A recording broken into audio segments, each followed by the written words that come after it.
Tapi kapal lewat Selat Malaka nggak kita charge ya. Nggak tahu betul apa salah. Lah. So consider kutipan cukai itu akan dikongsikan bersama dengan Malaysia dan Singapura. Tak payah. Tak payah.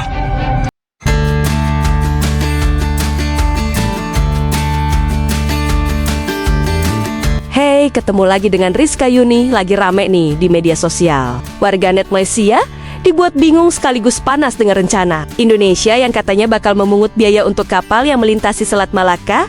Banyak komentar langsung bermunculan. Tapi sayangnya, nggak semuanya sesuai fakta.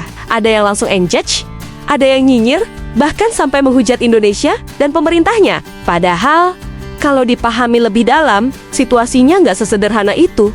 Sebagai salah satu negara yang punya wilayah strategis di Selat Malaka, Indonesia sebenarnya punya kepentingan besar di sana. Jalur ini bukan jalur biasa ini. Salah satu jalur pelayaran tersibuk di dunia. Ribuan kapal lewat setiap hari. Dari kapal dagang sampai tanker raksasa. Nah, yang sering luput dibahas, Indonesia juga punya tanggung jawab besar untuk menjaga keamanan, keselamatan, dan kelestarian di wilayah tersebut. Mulai dari patroli laut, penanganan kecelakaan, sampai pencegahan pencemaran. Jadi kalau ada wacana soal pengelolaan atau biaya tertentu, sebenarnya itu bisa jadi bagian dari upaya untuk meningkatkan layanan dan keamanan di jalur tersebut, bukan semata-mata cari untung sepihak.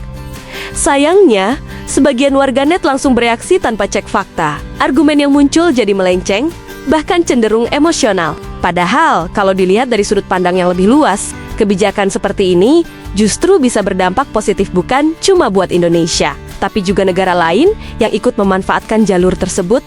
Dan seperti arahan Presiden, Indonesia ini bukan negara pinggiran.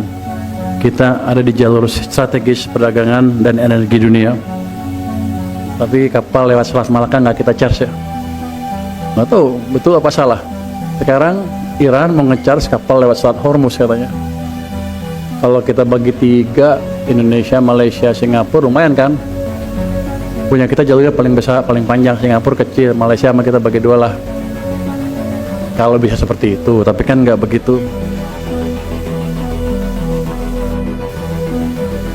Jadi dengan segala kekayaan kita tidak boleh berpikir defensif. Kita harus main ofensif katanya. Tapi tetap terukur. Jadi kita akan ciptakan pertumbuhan lebih cepat dengan tetap menjaga kredibilitas fiskal kita.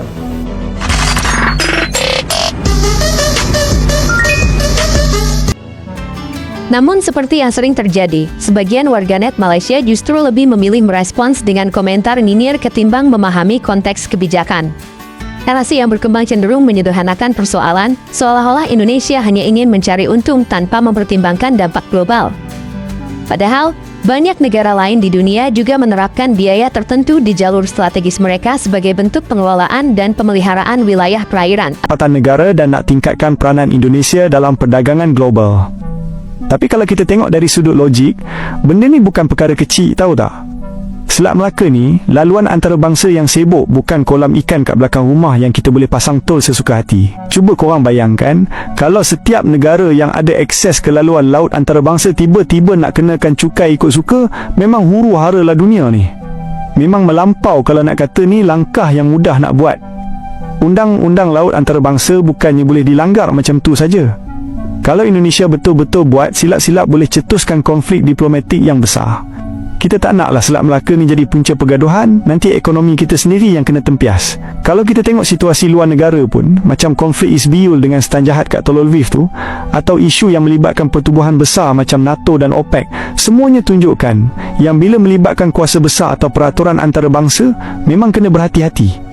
Kita tak maulah cadangan macam ni ibarat nak bunuh ekonomi sendiri sebab tindakan yang tak difikir panjang. Kalau korang tengok kat media sosial, hantaran pasal isu ni pun dah dapat sambutan hangat. Setakat ni dah ada 1,500 reaksi, 729 komen dan 75 perkongsian. Ramai yang bercakap pasal ni sebab isu ni memang besar impaknya. Bagi aku, nak majukan negara tu memang bagus, tapi biarlah cara tu ikut landasan yang betul supaya tak timbul masalah di kemudian hari.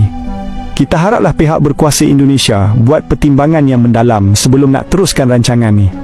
Jangan sampai nasi jadi bubur, nanti bukan untung yang dapat tapi masalah yang bertimbun pula. Sudah. Halai. Tak payah. Oi, Indon. Tak payah. Ni apa benda pula ni, kan? Indonesia mencadang untuk mempertimbangkan mengenakan cukai tol lah, macam dekat Iran tu kan, yang Iran kenakan tol dekat Selat Hormuz tu. So Indonesia mencadangkan benda yang sama dibuat dekat Selat Melaka lah. So consider kutipan cukai tu akan dikongsikan bersama dengan Malaysia dan Singapura. Tak payah.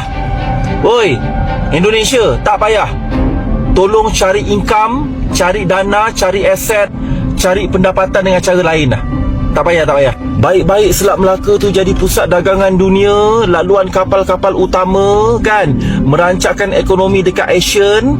Tiba-tiba kita nak tekan lagi diorang. Tak payah. Yang Selat Hormuz tu disekat bersebab. Faham tak? Ada reason. Sebelum ni Selat Hormuz tak pernah disekat pun. Iran tak berniat pun nak kenakan tol. Ini sebagai balasan, ini sebagai hukuman, penalti yang diberikan oleh Iran terhadap pakatan US, Israel dan negara-negara Gulf Arab yang lain, kerana mereka menyokong serangan aggression terhadap Iran. Itu sebab dia. Endon tak payah tiru. Tak payah. Sejak bila pula Indonesia kena serang? Sejak bila pula Malaysia kena attack dengan negara lain? Kita tak ada sebab pun nak kenakan tol. Kadang-kadang bagi idea tu tak ada buat study dulu, tak buat analisis dulu, tak gunakan pragmatic ideas, tak gunakan kaedah analytical, main belasah je. La ilaha illallah. Dah tak payah pertimbang, reject terus. La ilaha illallah, merepek. Geng, kalau Iran boleh kawal Selat Hormuz, kenapa tidak negara lain? Ini merupakan apa yang difikirkan oleh Menteri Keuangan Indonesia lepas dicadangkan untuk kenakan caj terhadap kapal-kapal yang lalu dekat Selat Melaka. Logiknya adalah mudah sebab Selat Melaka merupakan antara laluan terpenting dunia dan ia boleh menjana lebih pendapatan. Tetapi masalahnya, selat ini dikongsi oleh 3 negara iaitu Malaysia, Indonesia dan juga Singapura. Jadi sebab itu apa-apa yang berlaku dekat Timur Tengah, Selat Hormuz akan memberi kesan kepada kita semua. Sekiranya Iran boleh mengawal Selat Hormuz dengan mengenakan caj bayaran, apa yang menghalang Malaysia, Singapura dan Indonesia mengenakan caj terhadap Selat Melaka? Jalur Selat Malaka milik Indonesia itu menjadi perbincangan global karena Menteri Keuangan itu baru saja mengumumkan kalau jalur tersebut akan dikenakan pajak. Kapal siapapun yang lewat di situ akan dikenakan pajak, guys. Bahkan Menteri Keuangan juga menjelaskan, seperti arahan Presiden, Indonesia bukan negara pinggiran. Kita ada di jalur strategis perdagangan dan energi dunia. Tapi kapal yang lewat di Selat Malaka tidak menggunakan biaya. Prubaya juga menjelaskan sekarang Iran mau menggunakan biaya semua kapal yang lewat di Selat Hormuz. Dia juga hitung kalau kita bagi 3, Indonesia, Malaysia, Singapura, lumayan kan? Prubaya juga menjelaskan kalau Selat Malaka jalurnya itu paling besar dan paling panjang. Kalau menurut saya sih, aku setuju dengan Menteri Keuangan. Aku setuju dengan Pak Prubaya harus menggunakan pajak gitu loh. Biar semua kapal yang lewat di situ itu tidak gratis dan itu juga menguntungkan bagi kita. Apalagi jalur tersebut kan jalur strategis perdagangan dunia juga gitu loh. Seperti yang di Iran. Ya semoga aja nanti negara-negara itu yang lewat di yang kapalnya lewat situ tidak ngamuk seperti Amerika. Bayangin, kalau jalurnya lebih aman, lebih terkontrol, dan lebih terawat, yang diuntungkan siapa? Ya semua pihak yang lewat situ juga. Intinya, sebelum ikut-ikutan panas, penting banget buat cari tahu dulu fakta sebenarnya. Karena di balik isu yang kelihatannya kontroversial, seringkali ada alasan strategis yang lebih besar. Jadi, menurut kamu, ini langkah yang wajar atau justru berlebihan? Coba sampaikan pendapatmu, dan jangan lupa like, komen, dan subscribe agar kamu tidak ketinggalan video menarik lainnya. Terima kasih sudah setia dengan Rizka Yuni. Sampai jumpa di video selanjutnya.